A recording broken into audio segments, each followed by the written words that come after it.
Olá colegas, meu nome é Evandro Antunes e estou como presidente da Associação dos Agentes de Saúde do Estado da Bahia, a ASA, editor e escritor do blog Evandro Agente de Saúde.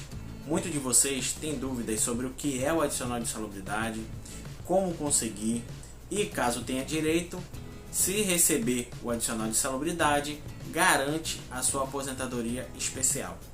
Eu vou falar aqui sobre o adicional de salubridade tanto para o trabalhador da esfera privada ou empregado público e do adicional de salubridade para o servidor público, porque tem algumas nuances que devem ser consideradas e que mudam um pouco de um para o outro. Antes de começar, eu peço para que você curta o nosso vídeo, se inscreva no nosso canal, clique no sininho ao lado e ao clicar coloque na opção todas. Isso significa que todas as novidades do nosso canal você será notificado. Eu peço também para que você compartilhe esse vídeo para que mais colegas tenham acesso à informação de qualidade e comente. Pode ser dúvidas, críticas, sugestões, elogios, fique à vontade, porque é a sua participação que faz o nosso canal crescer cada vez mais. Vou falar aqui sobre o adicional de insalubridade para o empregado público ou aquele trabalhador que atua na empresa privada. Vamos definir o que é insalubridade. O termo insalubridade refere-se a determinadas condições de trabalho que afetam a saúde dos trabalhadores. Logo, uma situação insalubre é aquela que causa prejuízo à saúde e ao bem-estar de quem se faz exposto a ela. De forma jurídica, a insalubridade tem a ver com as doenças causadas aos colaboradores ao ficarem expostos a condições nocivas por conta da sua atividade profissional. E aí é importante a gente falar um pouquinho sobre a história do adicional de salubridade. O adicional de salubridade ele surgiu inicialmente com o objetivo de proporcionar uma alimentação que suprisse as necessidades calóricas dos empregados. Isso porque acreditavam que uma alimentação melhor, consequentemente, esses trabalhadores ficariam menos doentes. Já no Brasil, o adicional de salubridade foi instituído a partir de 1936. E aí, a gente vai falar alguns passos importantes da insalubridade que aconteceu no Brasil. Ele foi instituído em 1936. Em 1943, foi adicionada a CLT, a Consolidação das Leis do Trabalho, e foi criado um capítulo específico na lei que ficou com o nome dedicado à higiene do trabalho. Já em 1968, engenheiros e médicos começaram a ser nomeados para caracterizar a insalubridade nos locais de trabalho. E, em 1978, surge a NR15, a norma regulamentadora número 15, atividades e operações insalubres, que define o que deve ser considerado atividade insalubre e ela está em vigor até hoje. Antes de falar sobre o adicional de insalubridade, é importante falar sobre o que é insalubridade e o que é a atividade insalubre. O dicionário Michaelis Online define a insalubridade como caráter ou qualidade de insalubre, ou seja, que não é saudável. Já a atividade considerada insalubre é aquela em que o trabalhador é exposto a agentes nocivos à saúde acima dos limites tolerados pelo Ministério do Trabalho e Emprego, como descreve a CLT. E afinal, o que é o adicional de salubridade? O adicional de salubridade é uma compensação pecuniária ao trabalhador exposto a agentes nocivos no ambiente de trabalho. Há muitas condições que possam oferecer risco à vida do trabalhador em curto prazo ou em longo prazo. Eu vou citar algumas: ruído contínuo intermitente, ruídos de impacto, exposição ao calor, exposição a radiações ionizantes, exposição a agentes químicos, exposição a agentes biológicos, exposição a poeiras minerais, trabalho sob condições hiperbáricas, aqueles profissionais que trabalham em alta pressão atmosférica, excesso de vibrações, excesso de frio e excesso de umidade. O principal ponto a ser avaliado para o pagamento do adicional de salubridade é o limite de tolerância, a concentração e os níveis de intensidade da exposição aos agentes nocivos, podendo ser considerado mínimo quando não há nenhum dano e máximo nos casos em que o trabalhador é exposto de fato. O adicional de salubridade está contido na CLT no seu artigo 189 a 197. Eu vou citar aqui o artigo 189. Artigo 189. São consideradas atividades ou operações insalubres aquelas que, por sua natureza, condições ou métodos de trabalho, expõem os empregados a agentes nocivos à saúde, acima dos limites de tolerância fixados em razão da natureza e da intensidade do agente e do tempo de exposição dos seus efeitos. Como é determinada se a atividade é insalubre? Quem determina quais são os riscos cobertos pelo benefício é a norma regulamentadora número 15, a NR15, que eu falei lá atrás, que foi instituída em 1978.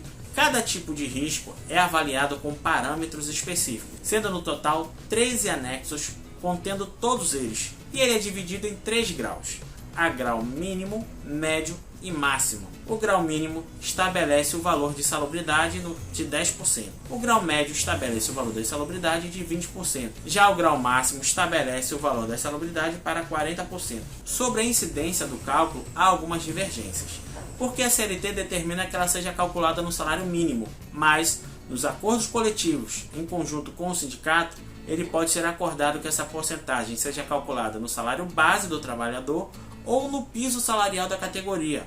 Nesse caso, a jurisprudência aplica que o adicional ele é baseado naquilo que for mais vantajoso para o trabalhador. E a gente pergunta, é possível que o empregador suspensa o pagamento do adicional de insalubridade? Aí eu respondo, sim, é possível, mas não é de qualquer jeito. Primeiramente, o adicional de insalubridade ele deve ser pago somente enquanto durar as condições insalubres daquela atividade que os empregados exercem. Ou seja, caso as atividades do trabalhador sejam alteradas, ou ainda a condição que era responsável por tornar um ambiente insalubre tenha sido extinta, ele pode tirar esse adicional. Um exemplo que podemos dar são dos professores. Na época que eles utilizavam o GIS, eles faziam jus ao adicional de insalubridade, mas quando o GIS foi substituído pelo piloto, cessou o direito a esse adicional. Dessa maneira, também é possível que o pagamento do adicional de insalubridade seja suspenso em razão do uso de equipamentos de proteção individual. Nesse sentido, não é qualquer EPI que possa extinguir o pagamento do adicional, viu gente? Mas tão somente aqueles capazes realmente de isolar o trabalhador de tal forma que a insalubridade não seja mais capaz de atingi-lo. E o regramento sobre a eliminação da insalubridade está no artigo 191 da CLT, nos seus incisos 1 e 2. Artigo 191. A eliminação ou a neutralização da insalubridade ocorrerá, inciso 1, com a adoção de medidas que conservem o ambiente do trabalho dentro dos limites de tolerância. O inciso 2, com a utilização de equipamentos de proteção individual ao trabalhador que diminuam a intensidade do agente agressivo aos limites de tolerância. A reforma trabalhista alterou sobre o adicional de insalubridade? Essas são muitas dúvidas que as pessoas têm sobre essa questão da insalubridade e a reforma trabalhista. A reforma trabalhista ela não alterou os percentuais nos adicionais de insalubridade, porém permitiu a negociação dos valores. Isso quer dizer que se o trabalhador recebe a insalubridade no risco de grau máximo, o qual deveria ter o adicional de 40%, ele pode ter o seu valor negociado para, por exemplo, 10%. No entanto, isso precisa ser acordado entre o sindicato dos trabalhadores e o sindicato dos empregadores. Não cabe a negociação desse adicional na negociação direta entre empregador e trabalhador, só pelos sindicatos. Outra mudança que diz respeito é a carga horária de trabalho desses profissionais. Antes da reforma, haviam limites de horas a serem trabalhadas diariamente para cada tipo de risco. Porém, esse ponto também passou a ser objeto de negociação. Então, por exemplo, uma atividade que limitava a jornada para 4 horas diárias poderá ser reduzida, que não acontece, ou ampliada, desde que haja negociação nesse sentido, da mesma maneira que se aplica na redução da insalubridade entre sindicatos e empresas. E aí eu vou colocar para vocês uma dúvida que ronda na cabeça de todo mundo. Afinal, se o trabalhador recebe o adicional de insalubridade, ele automaticamente tem direito a tempo especial para a aposentadoria? Aí eu digo, depende. Depende, pois não há uma relação direta entre o adicional de insalubridade, que é um direito trabalhista, pago pelas empresas, e o tempo especial, que é do direito previdenciário reconhecido perante o INSS. Pode até ser que em algumas situações o trabalhador recebe o adicional de insalubridade e, em virtude de trabalhar em locais com condições insalubres, tenha o seu tempo considerado especial para o INSS ou para a aposentadoria própria, se for servidor público. Porém, essa não é a regra geral. Para fins previdenciários, essa questão não tem relação direta com os itens relacionados no que você recebe no seu lerite, e sim com relação ao ambiente onde o trabalhador desenvolve as suas atividades. Assim, o que importa para o INSS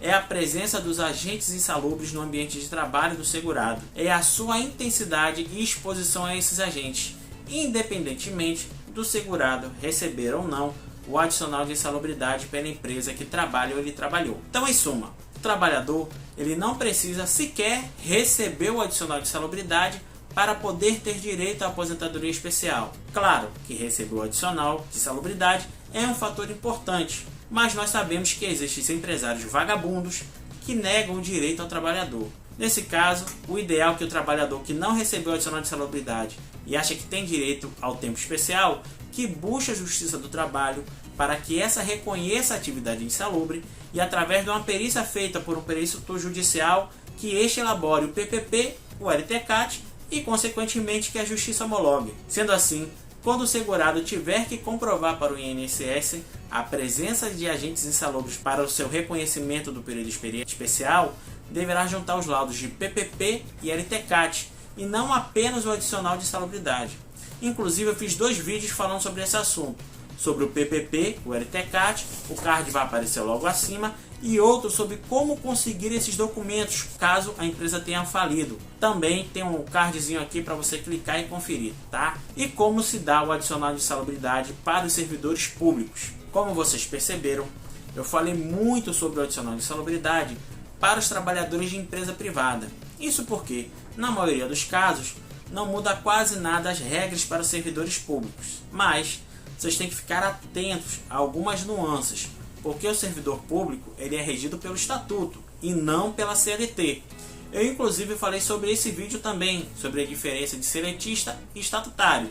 Se quiser conferir, um cardzinho também vai estar logo acima para você poder assistir. Como o servidor público ele é regido pelo Estatuto, ele tem que estar atento, porque em alguns casos, algumas coisas mudam. Tem municípios que pagam 30% de adicional de insalubridade, por exemplo. Ou o que muda é a incidência dos valores do adicional. Por exemplo, a incidência pode ser no vencimento inicial da carreira, no vencimento base ou até mesmo no salário mínimo. Um exemplo de um caso concreto é que o servidor público da União ele recebe como insalubridade de grau mínimo o percentual de 5%, o grau médio de 10% e o grau máximo de 20%. E esse percentual é aplicado sobre o vencimento do cargo efetivo do servidor público. Como eu mostrei, muitas vezes os servidores não seguem bem as regras da CLT. Por isso, fique ligado caso você seja servidor público e fique atento no seu estatuto do servidor para você ver como se aplica a incidência de insalubridade